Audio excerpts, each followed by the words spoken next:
KP Trivedi માધ્યમિક અને ઉત્તર માધ્યમિક શાળા ધોરણા ઓનલાઈન શિક્ષણ અંતર્ગત આજે આપણે ધોરણ 12 વિષય અર્થશાસ્ત્રનો પાઠ નંબર 1 અર્થશાસ્ત્રમાં આલેખનો આગળ અભ્યાસ કરીશું. અગાઉ આપણે આકૃતિને આલેખ દોરતી વખતે ધ્યાનમાં રાખવાની બાબતો વિશે અભ્યાસ કર્યો, તેમજ આકૃતિના પ્રકારો અને સમય આધારિત રેખા આકૃતિનો અભ્યાસ આપણે કર્યો. આજે આપણે આકૃતિ અને તેના પ્રકારો વિશે અભ્યાસ કરીશું. સ્તંભ આકૃતિ અને તેના પ્રકારો. અહીં સ્તંભ આકૃતિ એ કોઈ એક ચલના મૂલ્યની વિવિધ વિભાગો વચ્ચેની વહેંચણી દર્શાવે છે. સ્તંભ આકૃતિ છે એ કોઈ એક ચલના મૂલ્યની વિવિધ વિભાગો વચ્ચેની વહેંચણી દર્શાવે છે. સ્તંભ આકૃતિ એ કોઈ એક ચલના મૂલ્યની વિવિધ વિભાગો વચ્ચેની વહેંચણી દર્શાવે છે. બીજું દાખલા તરીકે એક્ઝામ્પલ કે જુદા જુદા સમયે દેશમાં સાક્ષરતાનું પ્રમાણ, જુદા જુદા સમયે દેશમાં સાક્ષરતાનું પ્રમાણ અથવા સ્ત્રીઓ અને પુરુષોનું કોઈ એક સમયે સાક્ષરતાનું પ્રમાણ. ફરી એકવાર એની વ્યાખ્યા જોઈ લઈએ કે સ્તંભ આકૃતિ કોને કહે છે કે કોઈ એક ચલના મૂલ્યની વિવિધ વિભાગો વચ્ચેની વહેંચણી દર્શાવે છે. અને દાખલા તરીકે કે જુદા જુદા સમયે દેશમાં સાક્ષરતાનું પ્રમાણ અને અથવા તો સ્ત્રીઓ અને પુરુષોનું કોઈ એક સમયે સાક્ષરતાનું પ્રમાણ. આવી આકૃતિ ઊભા કે આડા સ્તંભો દોરીને દર્શાવવા છે. આ પ્રકારની સ્તંભ આકૃતિ છે એ ઊભા કે આડા સ્તંભો દોરીને દર્શાવાય છે. દરેક વિભાગ કે સમય માટે જુદો સ્તંભ દોરવામાં આવે છે. દરેક વિભાગ કે દરેક સમય માટે એક જુદો સ્તંભ દોરવામાં આવે છે.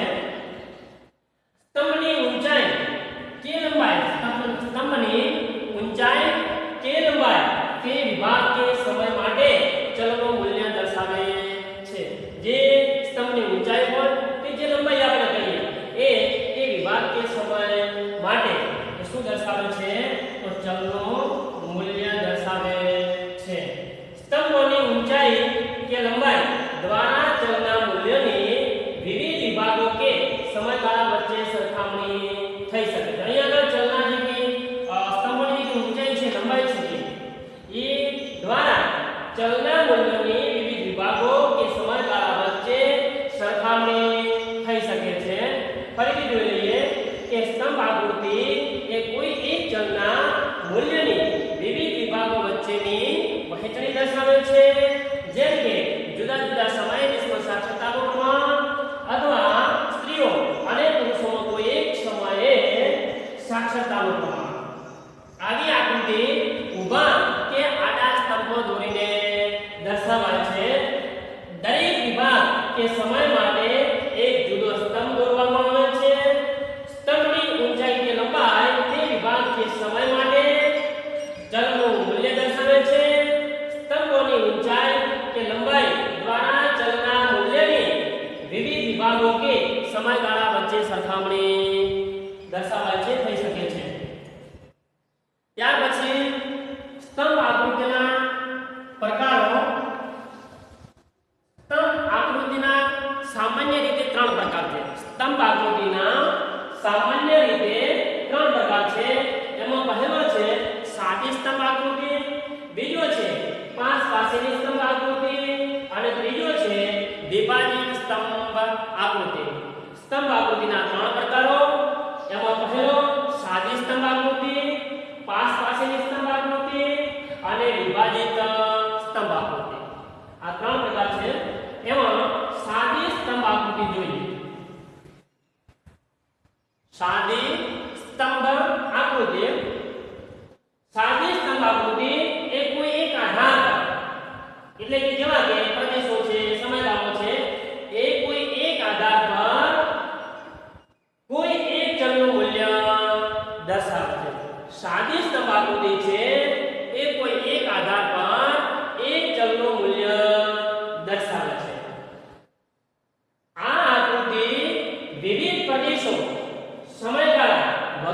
માટે ચલના મૂલ્યની સરખામણી આકર્ષક રીતે રજૂ થઈ શકે છે કે જે સાદી સ્તંભ આકૃતિ છે એના દ્વારા વિવિધ પ્રદેશો, સમયગાળો વગેરે માટે ચલના મૂલ્યની સરખામણી આકર્ષક રીતે રજૂ કરવામાં આવે છે. ફરી જોઈ લઈએ કે સાદી સ્તંભ આકૃતિ, તો સાદી સ્તંભ આકૃતિ છે એ કોઈ એક આધાર પર કોઈ એક ચલનું મૂલ્ય દર્શાવે છે અને આ આકૃતિ વિવિધ પ્રદેશો, સમયગાળા વગેરે માટે મૂલ્યની સરખામણી આકર્ષક રીતે રજૂ થઈ શકે છે.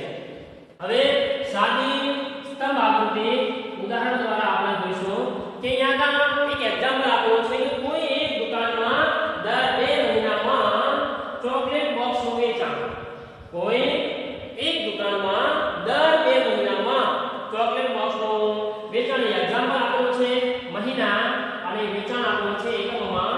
જાન્યુઆરી ફેબ્રુઆરી મહિનાની અંદર 35 ચોકલેટ બોક્સનું વેચાણ થયેલું છે, માર્ચ એપ્રિલમાં 60 ચોકલેટ બોક્સનું વેચાણ થયેલું છે, મે જૂનમાં 65 ચોકલેટ બોક્સનું વેચાણ થયેલું છે, એ જ રીતે જુલાઈ, ઓગસ્ટ, સપ્ટેમ્બર, ઓક્ટોબર, નવેમ્બર, ડિસેમ્બરની અંદર જે ચોકલેટ બોક્સનું વેચાણ થયેલું છે એનો એક્ઝામ્પલ આપેલો છે અને એના આધારે આપણે આલેખ દોરીશું.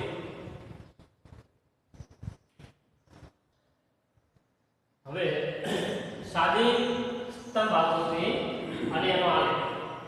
અહીં પ્રથમ જે ચોકલેટ બોક્સનું જે વેચાણ જે છે એમાં જાન્યુઆરી ફેબ્રુઆરીમાં 35 સુધી છે, તો આપણે અહીંયા આગળ જાન્યુઆરી ફેબ્રુઆરી અને અહીંયા આગળ 35 એટલે કે મિનિમમ આટલે સુધી આવી શકશે.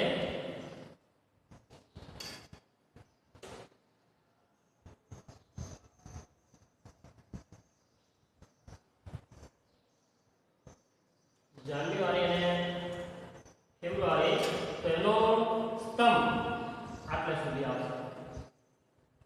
અહીં આપણે વેચાણ જે ઘટ કર્યું છે તો એ રીતે અહીંયા આગળ ઘટ કરી દઈશું અને ઉપર દર્શાવી દઈશું 35.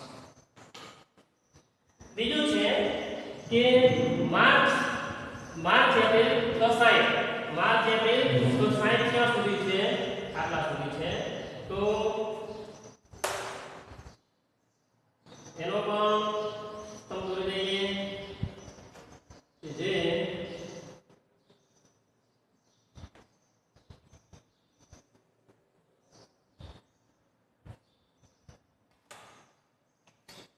માર્ચ એપ્રિલ 60 ચોકલેટ બોક્સનું વેચાણ છે.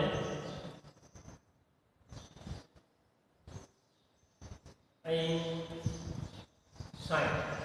બીજું છે માર્ચ મે જૂનની અંદર 65 સુધી છે, તો અહીંથી મે જૂન અહીંથી અંદાજિત 65 આટલે સુધી આવશે એટલે એનો સ્તંભ બનશે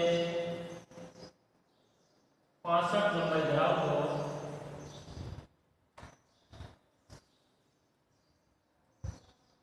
આટલે સુધી.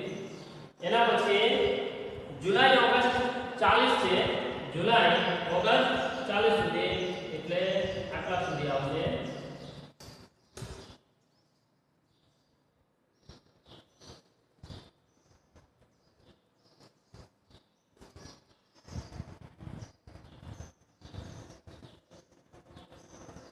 અહીં દર્શાવીએ 40 સુધી. સપ્ટેમ્બર ઓક્ટોબર 50 સુધી છે, સપ્ટેમ્બર ઓક્ટોબર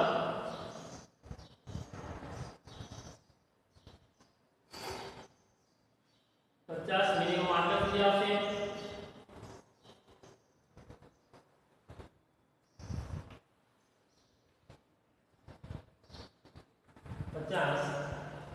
અને નવેમ્બર ડિસેમ્બરમાં 30 ચોકલેટ બોક્સનું વેચાણ થયેલું છે, તો 30 આટલે સુધી નવેમ્બર ડિસેમ્બર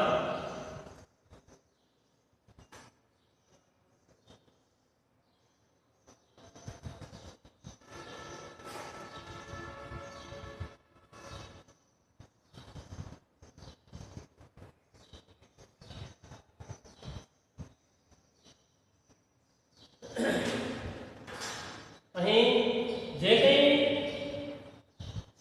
માહિતી જે આપેલી છે કે 2 મહિનાની અંદર જે ચોકલેટ બોક્સોની વેચાણ થાય છે એ પરથી આપણે સ્તંભ આકૃતિ દોરવાની છે. તો જાન્યુઆરી ફેબ્રુઆરીની અંદર 35 ચોકલેટ બોક્સનું વેચાણ થાય છે. તો જાન્યુઆરી ફેબ્રુઆરી અહીં સાદી સ્તંભ આકૃતિની અંદર અહીં આપણે સમયગાળો લીધો છે. અહીં આગળ જે x ધરી પર જે છે એ સમયગાળો લીધો છે અને એ સમયગાળામાં જાન્યુઆરી ફેબ્રુઆરી અને એ y ધરી ઉપર વેચાણ લીધું છે. ચોકલેટ બોક્સનું વેચાણ છે એ એકમમાં છે. એટલે જાન્યુઆરી ફેબ્રુઆરી અંદર 35 ચોકલેટ બોક્સનું વેચાણ થાય છે. 35 સુધી આપણે 35 સુધી સ્તંભ દર્શાવ્યો છે. ખાસ ધ્યાનમાં રાખવું જરૂરી છે કે જો આપણે ભણી ગયા રીતે x ધરી અને y ધરી આ બંને ધરી ઉપર અહીંયા આગળ આધાર તરીકે આપણે સમયગાળો લીધો છે અને અહીંયા આગળ વેચાણ લીધું છે. એ બંને વિગતો દર્શાવવી જરૂરી છે. પછી માર્ચ એપ્રિલ, તો માર્ચ એપ્રિલની અંદર કુલ 60 ચોકલેટ બોક્સનું વેચાણ થયેલું છે એટલે સ્તંભ 60 સુધી લંબાવ્યો છે. મે જૂનની અંદર 65 ચોકલેટ બોક્સનું વેચાણ થયેલું છે તો આપણે 65 સુધી સ્તંભ લંબાવેલો છે. અને જુલાઈ ઓગસ્ટમાં 40 ચોકલેટ બોક્સનું વેચાણ થયેલું છે તો આપણે 40 સુધી સ્તંભ લંબાવેલો છે. સપ્ટેમ્બર ઓક્ટોબરમાં 50 ચોકલેટ બોક્સનું વેચાણ થયેલું છે તો અહીંથી 50 સુધી આ સ્તંભ લંબાવેલો છે. એ જ છેલ્લે નવેમ્બર ડિસેમ્બરમાં 30 ચોકલેટ બોક્સનું વેચાણ થયેલું છે તો અહીંથી આપણે 30 સુધી સ્તંભ લંબાવેલો છે. હવે સ્તંભની અંદર આપણે જો જોયું છે કે જે કંઈ શેડ કરવો, રંગ દર્શાવવો, તો જે રીતે દર્શાવતા હોય એ અહીંયા એનું નિશાન કરી દેવું જરૂરી છે કે કયા પ્રકારે જે જુદા જુદા 5-5 સ્તંભ આકૃતિ હોય તો બે અલગ અલગ સ્તંભ દોરવાના હોય ત્યારે અલગ અલગ શેડ એને આપવાનો હોય છે. તો અહીંયા આપણે આ રીતનો શેડ આપ્યો છે એટલે જે વેચાણ દર્શાવે છે એ ત્યાં આગળ લખવું જરૂરી છે. ત્યાર પછી આપણે બીજી 5 પાસેની સ્તંભ આકૃતિ વિશે ભણીશું કે અહીં જે 5 પાસેની જે સ્તંભ આકૃતિ છે તો આ પ્રકારની આકૃતિમાં કોઈ એક આધાર ઉપર કોઈ એક ચલનું મૂલ્ય વધુ એક કરતા વધુ વર્ગો માટે દર્શાવવામાં આવે છે. એટલે કોઈ એક આધાર ઉપર કોઈ એક ચલનો એક કરતા વધુ વર્ગો માટે મૂલ્ય દર્શાવવામાં આવે છે. આથી આધારના દરેક મૂલ્ય ઉપર ચલના વિવિધ વર્ગોના મૂલ્યો દર્શાવતા જુદા જુદા સ્તંભો દોરવામાં આવે છે. ફરી એકવાર જોઈ લઈએ કે જે 5 પાસેની સ્તંભ આકૃતિ છે એ 5 પાસેની સ્તંભ આકૃતિમાં કોઈ એક આધાર ઉપર જેમ કે આપણે x અને y અહીંયા આગળ x અને અહીંયા આગળ y તો x આધાર ઉપર કોઈ એક ચલનો એક કરતા વધુ વર્ગો માટે મૂલ્ય દર્શાવવામાં આવે છે. આથી આધારના દરેક મૂલ્ય ઉપર ચલના વિવિધ વર્ગોના મૂલ્યો દર્શાવતા જુદા જુદા સ્તંભો દોરવામાં આવે. એટલે કે જે જુદા જુદા એક ચલના જે જુદા જુદા વર્ગો માટે જે મૂલ્ય લેવામાં આવે છે એ જુદા જુદા એના દરેક વર્ગ માટે જુદો જુદો સ્તંભ દોરવામાં આવે છે. દાખલા તરીકે સમયગાળો એક આધાર હોય. દાખલા તરીકે અહીંયા આપણે આધાર તરીકે સમયગાળો લીધો હોય. આધાર તરીકે અહીં સમયગાળો લીધો હોય અને સાક્ષરતા એક ચલ હોય. સાક્ષરતા એક ચલ હોય. સમયગાળો આધાર હોય અને સાક્ષરતા એક ચલ હોય અને સ્ત્રીઓ અને પુરુષો બે વર્ગો હોય. સ્ત્રીઓ અને પુરુષો આ બે વર્ગો હોય તો વિવિધ સમયગાળા દરમિયાન સ્ત્રીઓ અને પુરુષોનો સાક્ષરતાનું પ્રમાણ જોવા માટે આ પ્રકારની આકૃતિ દોરાય છે. આમ સ્ત્રી અને પુરુષ વર્ગના સ્તંભ કોઈ એક વર્ષ માટે 5 પાસે દોરાય છે. ફરી જોઈ લો કે અહીંયા 5 પાસેની સ્તંભ આકૃતિ માટે 5 પાસેની સ્તંભ આકૃતિ માટે કે અહીંયા આગળ x અહીંયા આગળ આધાર તરીકે સમયગાળો લીધો હોય અને એના ઉપર કોઈ એક ચલ દાખલા તરીકે સાક્ષરતા એક ચલ લીધી હોય અને એ સાક્ષરતાના જે વર્ગો લીધા હોય એમાં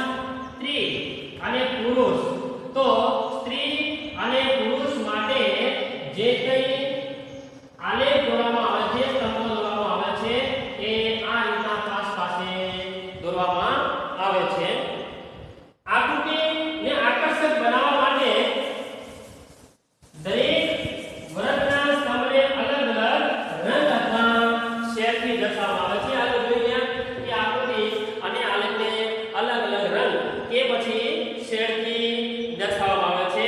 એના પછી આપણે એક ઉદાહરણ જોઈશું કે કોઈ એક દુકાનમાં દર 2 મહિનામાં વિવિધ માપના ચોકલેટ બોક્સનું વેચાણ દર્શાવતી આપણે એક આકૃતિ જોઈશું.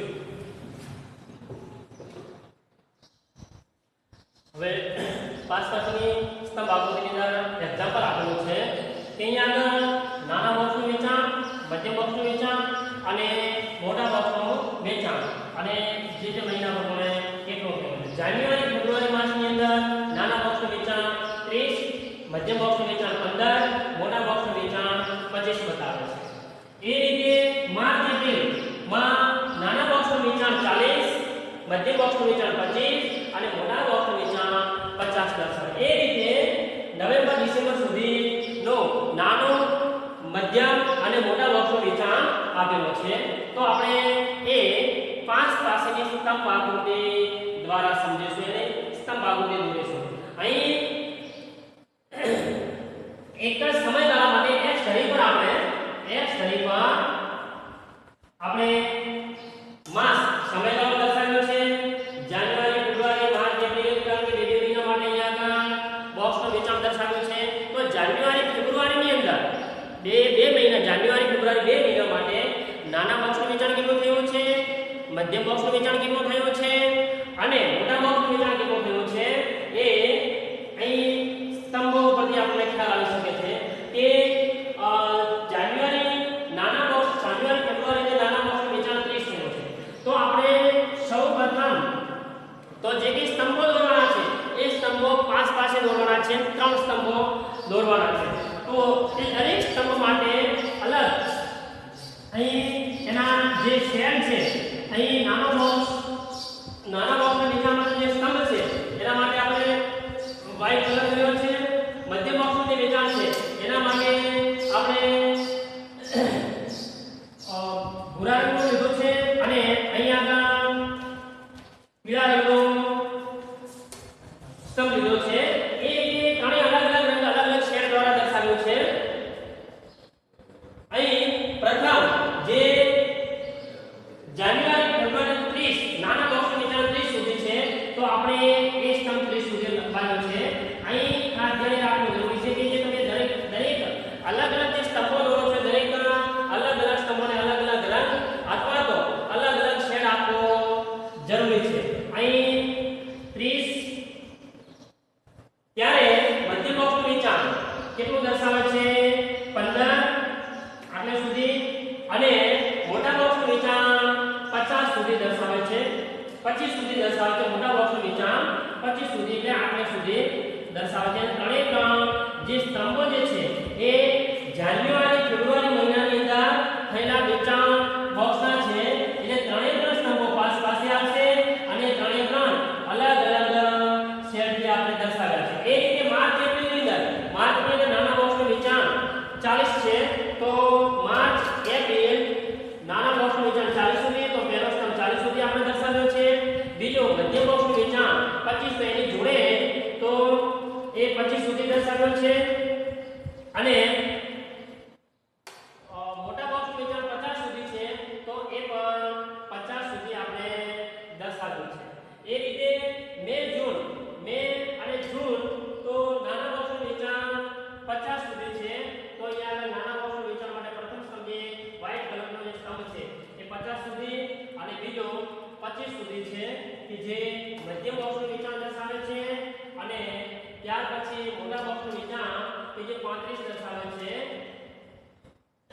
એ જ રીતે જુલાઈ, ઓગસ્ટ, સપ્ટેમ્બર, ઓક્ટોબર, નવેમ્બર અને ડિસેમ્બરની અંદર 5 પાસેના સ્તંભો આ રીતના દોરવામાં આવે છે.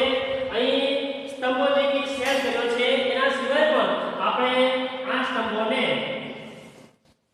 અલગ રીતે કરી શકીએ કે જેમ કે પહેલો 30 છે, પહેલો સ્તંભ 30 સુધી, બીજો સ્તંભ છે 15 સુધી તો આ રીતનું 15 સુધી અને ત્રીજો સ્તંભ છે 25 સુધી એટલે કે આટલેથી અને આટલે સુધી અને આ દરેકને આપણે પ્રથમને શેર આપી દઈએ તો બીજાને આ રીતનું લાઇનિંગ કરી દઈએ અને આને ટપકા ડોટ વડે દર્શાવી અને ત્રણેય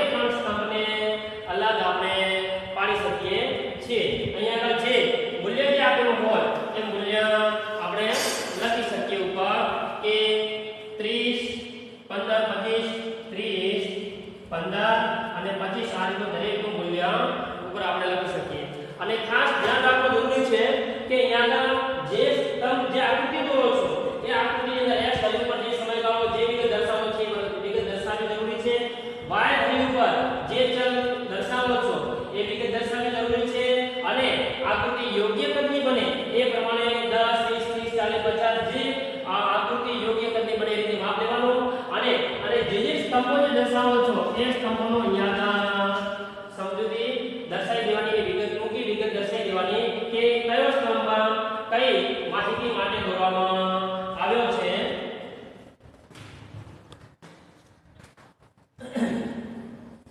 ત્યાર પછી બીજો પ્રકાર છે વિભાજિત સ્તંભ આકૃતિ.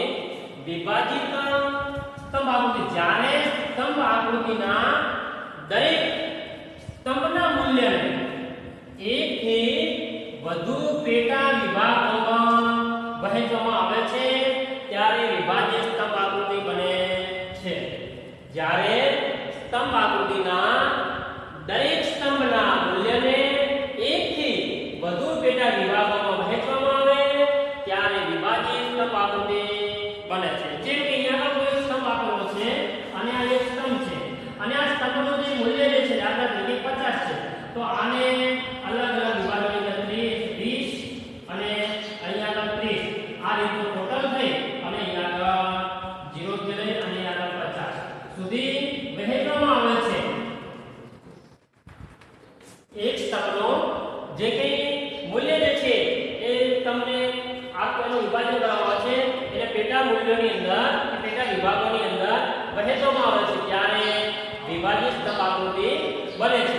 સ્તંભના પેટા વિભાગને અલગ અલગ રંગો, જે સ્તંભના જે પેટા વિભાગો જે છે એ પેટા વિભાગોને અલગ અલગ રંગો અથવા શેડથી આકર્ષિત કરવામાં આવે છે અને દરેક વિભાગ માટે જે આમ દર્શાવે તે લખવામાં આવે છે. જે વિભાજિત સ્તંભ આકૃતિ છે એ દરેક જે એના જે અલગ અલગ જે સ્તંભોના જે વિભાગ દર્શાવવામાં આવે છે દરેક જે વિભાગ છે વિભાગને અલગ અલગ રંગો અથવા શેડથી દર્શાવવામાં આવે છે અને દરેક વિભાગ માટે જે અંક હોય એ અંક દર્શાવવામાં આવે છે.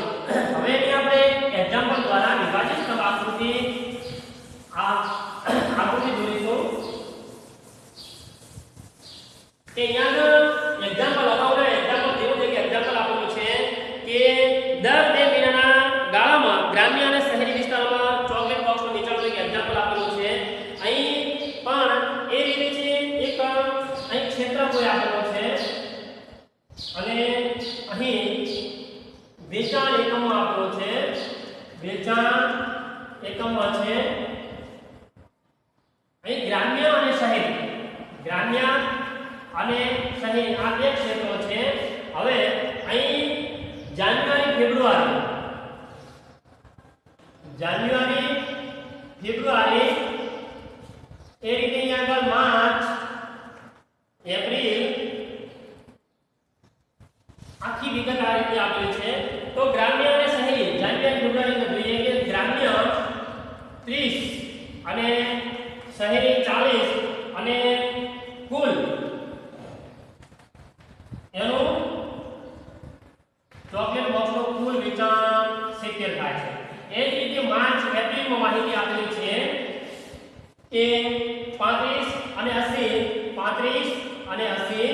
એ રીતે અહીંયા આગળ કુલ થાય છે 115. અહીં ચોકલેટ બોક્સનો જે 2 મહિના માટે વેચાણ આપેલો છે કે જાન્યુઆરી અને ફેબ્રુઆરી માટે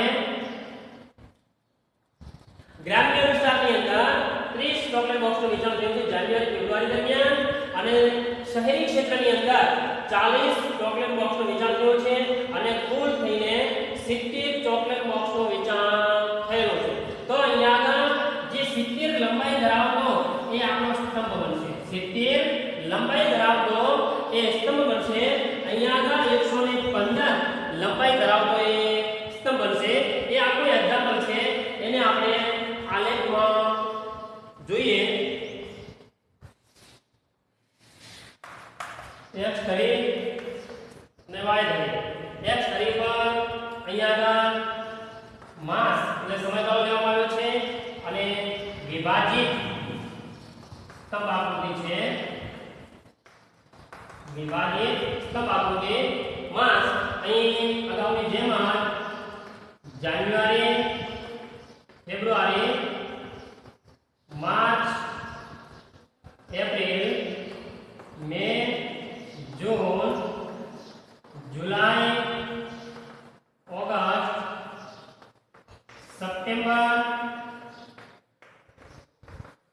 ઓક્ટોબર અને નવેમ્બર અને ડિસેમ્બર જે માસ દરમિયાન વાય ધારી પર લઈએ અહીંથી 0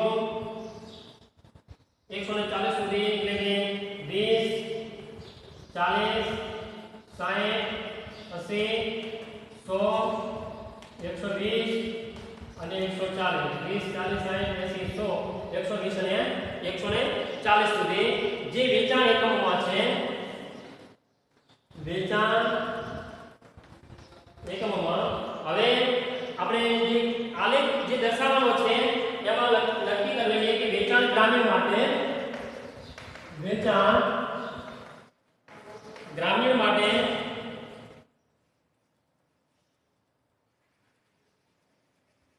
ઘટ આલેખ અને વેચાણ શહેરી માટે, વેચાણ શહેરી માટે આ રીતનું આને લાઇનિંગ દ્વારા દર્શાવીશું. હવે પ્રથમ જોઈએ કે પ્રથમ કોષ્ટક પ્રમાણે કે ગ્રામ્યમાં 30 અને શહેરીમાં 40 ચોકલેટ બોક્સનું વેચાણ છે. તો અહીં કુલ 30 અને 40 ની એટલે પ્રથમ સ્તંભ આપણો 70 સુધી દર્શાવવાનો છે, એટલે આટલા સુધી જેટલું કુલ ટોટલ થતો વિભાજિત સ્તંભ આકૃતિની અંદર ખાસ ધ્યાન રાખવાનું છે કે જે માહિતી તમને આપેલી છે એ માહિતીનો કુલ સરવાળો જે થતો હોય એટલો સ્તંભ આપણે દોરવાનો છે, અને જે કે નાની માહિતી આપેલી છે પ્રથમ 10 જેના પ્રથમ 30 સુધી બાદ કરવાનો છે, તો અહીંયા 30 આવશે, એટલે કે 30 આવશે અને ઉપરનો ભાગ 40 આવશે, અહીંયા 30 અને ઉપર 40 ટોટલ થઈ જશે 70 સુધીનો સ્તંભ બનશે. હવે વેચાણ ગ્રામીણ માટે, ગ્રામીણ માટે શું કર્યું તો ગ્રામીણ માટે આપણે ઘટ કર્યો છે, તો અહીંયા ઘટ કરીશું આપણે ગ્રામીણ માટે. અને શહેરી માટે શું કર્યું છે, શહેરી માટે લાઇનિંગ કર્યું છે, તો એ આ રીતે લાઇનિંગ કરી દઈશું. આપણો પ્રથમ સ્તંભ અહીંયા લખો. બીજું છે કે 35 અને 80 115 એટલે કે બીજો સ્તંભ આપણો 115 સુધી થવો જોઈએ. તો 110 100 110 અને 115 આટલા સુધી અંદાજિત આવશે.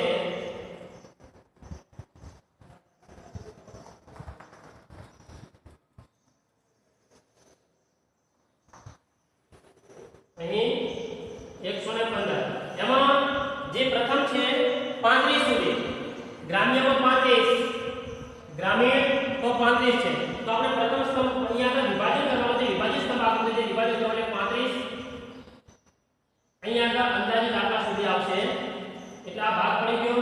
તો એ ગ્રામીણ માટે 35 અને એના માટે આપણે શેડ ઘટ આપીશું, આટલો ભાગ ઘટ કરી દઈશું. અને બાકી જે 80 એ શહેરી માટે છે, તો 80 આપણે લખી દઈશું અને એના માટે આપણે શેડ આપી દઈશું. આ રીતે ગ્રામીણ ક્ષેત્રમાં ચોકલેટ બોક્સનું વેચાણ અને શહેરી ક્ષેત્રમાં ચોકલેટ બોક્સનું વેચાણ સ્તંભ દ્વારા આસાનીથી આપણે જોઈ શકીએ છીએ. ત્રીજું છે મે જૂન. કુલ મે જૂનની અંદર 40 અને 70 110 છે. 40 અહીં મે અને જૂન, મે જૂન 40 અને 70 એટલે કે 110 છે. હવે એ આપણે 110 સુધી આ રીતે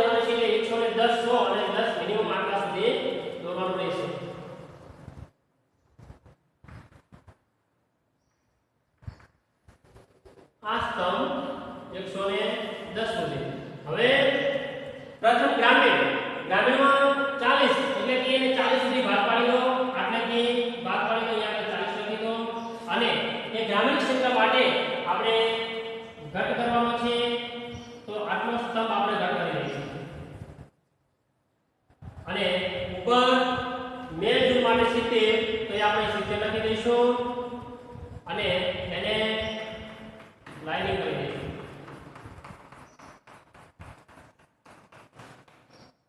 એ જ રીતે જુલાઈ અને ઓગસ્ટ માસની અંદર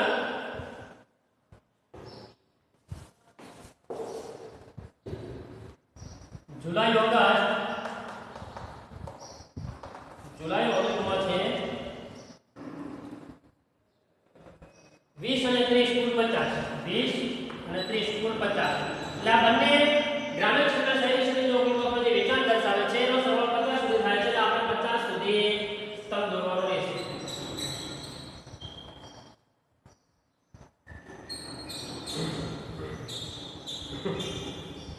અહીં 50 સુધી સ્તંભ દોર્યો આપણે અને એમાં ભાગ પાડી દેવાનો છે, વિભાજન કરવાનું છે. તો ગ્રામીણ 20, તો અહીંયા આટલા સુધી ભાગ પાડી દઈએ 20 સુધી. તો આ 20. હવે ગ્રામીણ માટે આપણે ઘટ શેડ દ્વારા દર્શાવીએ છીએ. તો આ સ્તંભને ઘટ કરી દઈએ આપણો. ત્યારબાદ બાકી શહેરી ક્ષેત્ર માટે 30 છે, તો શહેરી ક્ષેત્ર માટે અહીંયા 30 દર્શાવીશું અને ત્યાં એ તેનો જે વિભાજન થયો છે જે ભાગ છે એ શહેરી ક્ષેત્ર માટે એને શેડ લાઇનિંગ કરી દઈશું. ત્યાર પછી સપ્ટેમ્બર ઓક્ટોબરની અંદર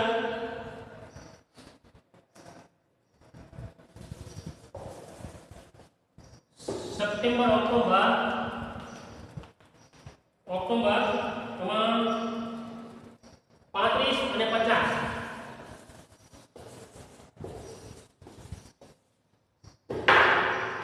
35 અને 50 અને ટોટલ છે 85. હવે સપ્ટેમ્બર ઓક્ટોબર એના માટે ટોટલ 85 છે, તો આપણે 85 સુધી સ્તંભ કરવો પડશે.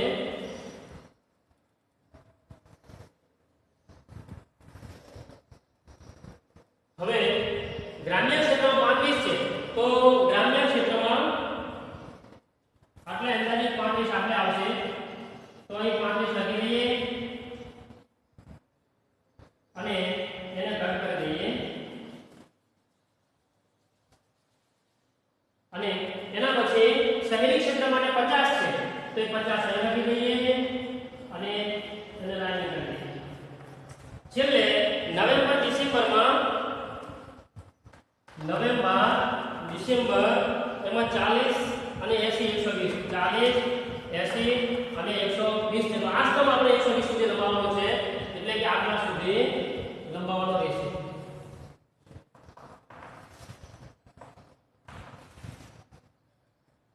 અહીં પ્રથમ 40, તો આપણે 40 સુધી કરીશું.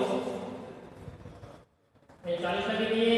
ગ્રામીણ ક્ષેત્ર માટે ઘટ છે, તો એટલો ભાગ આપણે ઘટ કરીશું અને શહેરી ક્ષેત્ર માટે 80 આગળ અને એના માટે લાઇનિંગ છે, તો આપણે લાઇનિંગ કરી દઈશું. અહીં જે વિભાજિત જે સ્તંભ આકૃતિ છે એમાં કોઈ દરેક સ્તંભના મૂલ્યને એકથી કે વધુ જે પેટા વિભાગોમાં જે વહેંચાય છે ત્યારે સ્તંભ આકૃતિ બને છે અને એ સ્તંભ આકૃતિ આ રીતે જેની અંદર મૂલ્યો જે છે એ સ્તંભોની અંદર વિભાજિત સ્વરૂપે દર્શાવવામાં આવે છે અને જે તે સ્તંભના જે વિભાજન જે થાય છે એને અલગ અલગ શેડ દ્વારા કે રંગ દ્વારા દર્શાવાય છે. તો અહીંયા આગળ આપણે જે આકૃતિના ત્રણ જે મુખ્ય પ્રકારો જે છે સાદી સ્તંભ આકૃતિ, પાસની સ્તંભ આકૃતિ અને વિભાજિત સ્તંભ આકૃતિ, એ સ્તંભ આકૃતિ આપણે અહીં પૂરી કરીએ. પણ એમાં એક હજુ થોડો એક મુદ્દો બાકી રહી જાય છે કે સ્તંભ આકૃતિ દોરતી વખતે ધ્યાનમાં રાખવાની બાબતો. સ્તંભ આકૃતિ દોરતી વખતે કઈ કઈ બાબતો ધ્યાનમાં રાખવામાં આવે છે એ આપણે જોઈ લઈએ.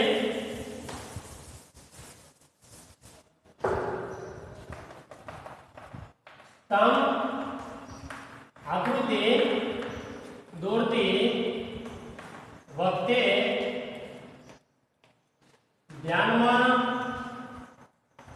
રાખવાની બાબતો કે દરેક સ્તંભની પહોળાઈ સરખી હોય છે. જે સ્તંભ આકૃતિ જ્યારે દોરો ત્યારે દરેક સ્તંભની પહોળાઈ સરખી હોય છે, કારણ કે સ્તંભની પહોળાઈ એ કોઈ મૂલ્ય દર્શાવતી નથી. દાખલા તરીકે દરેક સ્તંભ આપણે દોર્યા તો અહીંયા દરેક સ્તંભની પહોળાઈ સરખી હોય છે. અને જે સ્તંભોને દોરવામાં આવે છે એમાં દરેક સ્તંભની પહોળાઈ સરખી લેવામાં આવે છે, કારણ કે તે કોઈ મૂલ્ય દર્શાવતી નથી. દરેક સ્તંભની લંબાઈ ઊંચાઈ તે સ્તંભના ચલના મૂલ્યને અનુરૂપ હોય છે. દરેક સ્તંભની જે લંબાઈ ઊંચાઈની છે એ ચલના મૂલ્યને અનુરૂપ છે. દાખલા તરીકે એક ચલનું મૂલ્ય 80 છે તો આપણે સ્તંભની ઊંચાઈ 80 સુધી કરીશું. સ્તંભનું મૂલ્યની ઊંચાઈ 80 છે તો આ સ્તંભની ઊંચાઈ આપણે 80 સુધી કરીશું.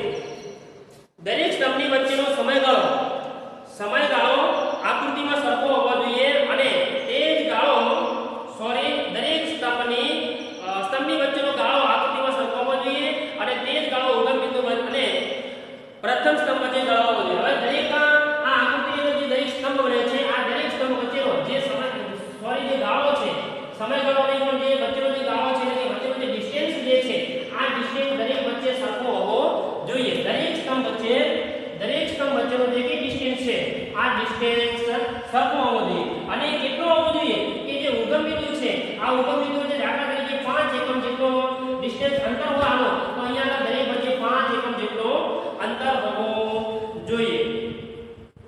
દરેક સ્તંભ એક ધરી પર સામાન્ય રીતે દોરવામાં આવે છે, જેના પર દર્શાવાતા પરિબળોને આધાર કહેવાય છે. લગભગ મોટે ભાગે દરેક સ્તંભો જે છે એ દરેક સ્તંભ એક ધરી પર દોરવામાં આવે છે અને આને આધાર તરીકે ઓળખવામાં આવે છે. પરિબળો પર જે પરિબળ એક ધરી પર દર્શાવી અને આધાર તરીકે ઓળખવામાં આવે છે.